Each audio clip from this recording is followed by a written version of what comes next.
여러분은 지금 KTV 포피 채널 내 손을 잡아요 함께하고 계십니다.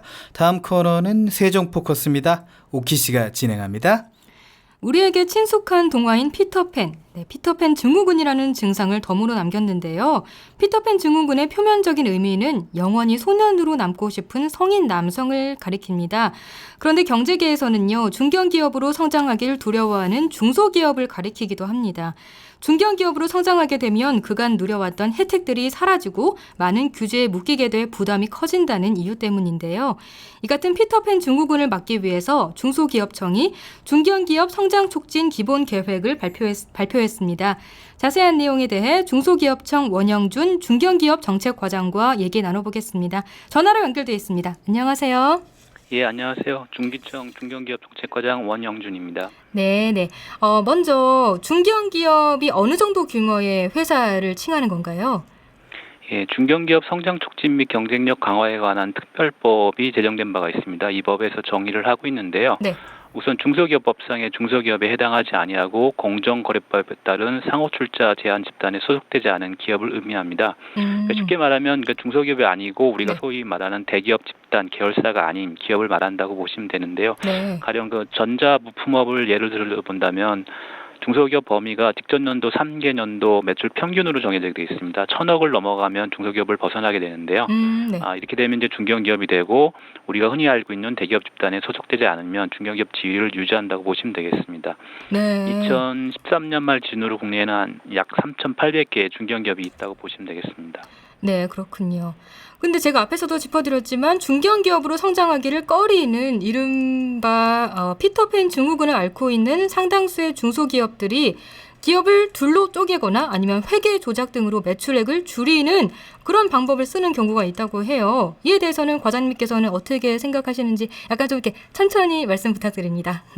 예, 말씀하신 대로 이제 중소기업을 벗어나게 되면 수많은 지원 혜택이 갑자기 사라지고 또 네. 새로운 규제에 직면하기 때문에 기업인 입장에서는 이런 좀 편법을 사용해서 중소기업 지위를 유지하려고 하는 그런 사례가 있는 것으로 알고 있습니다. 네. 이제 기업인 입장에서는 좀 일견 이해되는 측면도 있지만 네. 국가적으로 보면은 이제 기업이 커가면서 일자리도 창출하고 국제적인 경쟁력을 갖춘 이제 글로벌 전문 기업으로 성장해야지 우리나라 국가 경쟁력이 튼튼해지는 건데 그렇죠. 이를 좀 저해하는 거라고 볼 수가 있고요. 네.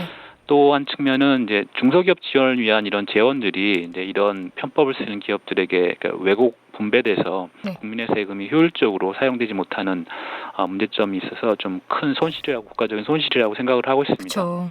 다만 좀 다행인 것은 네. 최근 저희가 이제 중견기업을 대상으로 중소기업으로 이런 회기를 이제 생각해 본 적이 있느냐는 설문조사를 한 적이 있는데요. 네.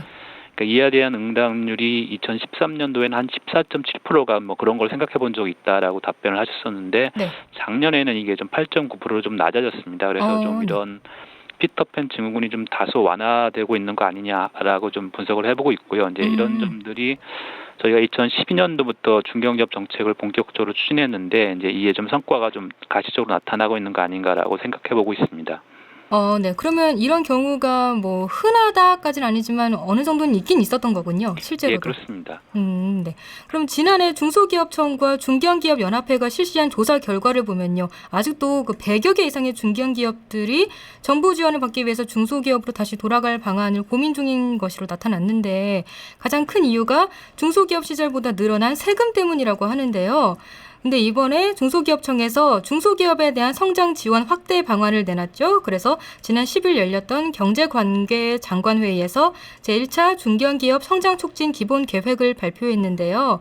이번 기본 계획의 주요 골자가 어떻게 되나요? 예, 이번 중견기업 성장 촉진 기본 계획의 골자는 중견기업의 양적 확대, 질적 성장을 위해서 네.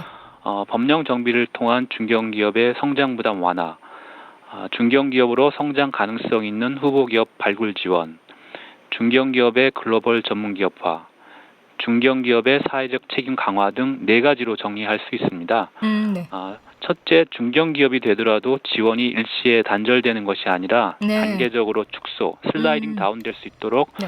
법령 개정 작업을 할 예정입니다. 네.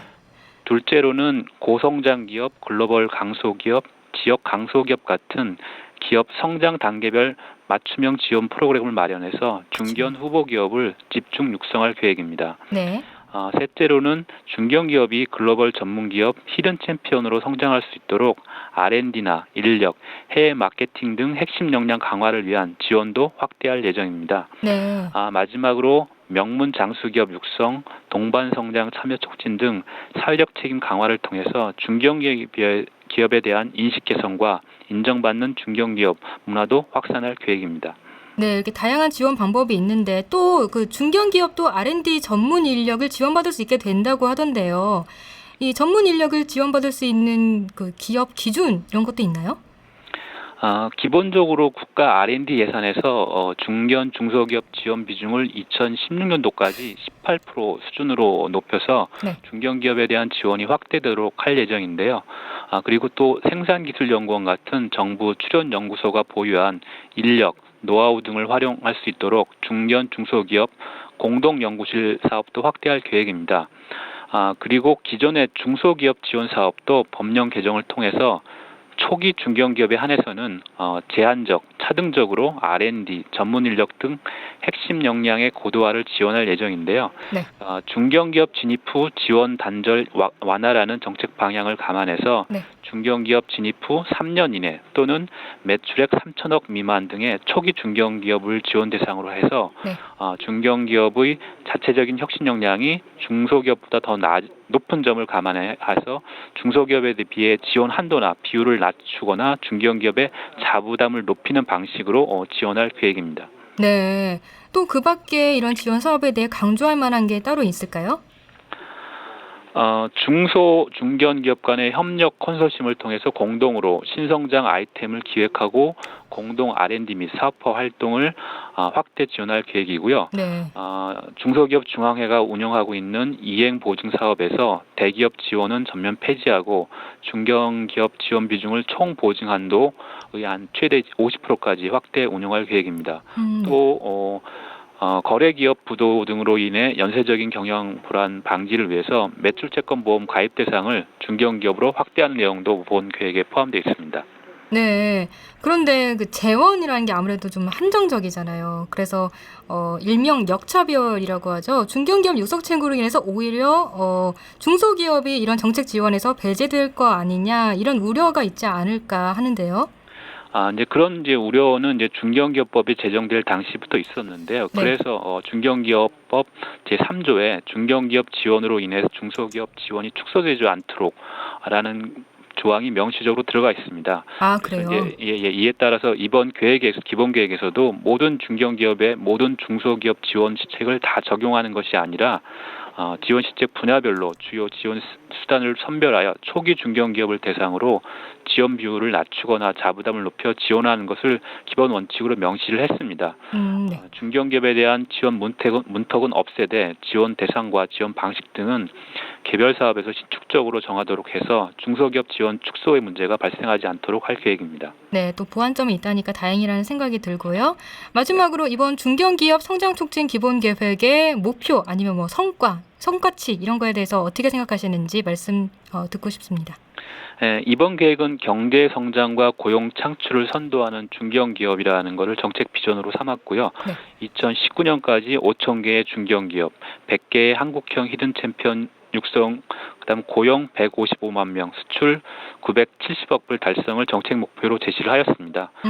이와 같은 목표 달성을 통해서 대중소기업 양극화라는 우리 산업 생태계의 문제라든가 청년 실업으로 대표되는 일자리 문제, 새로운 수출 성장 동력 발굴 등의 문제점 해소에 이런 중견기업 육성이 크게 기여할 수 있도록 기대를 해보고 있고요.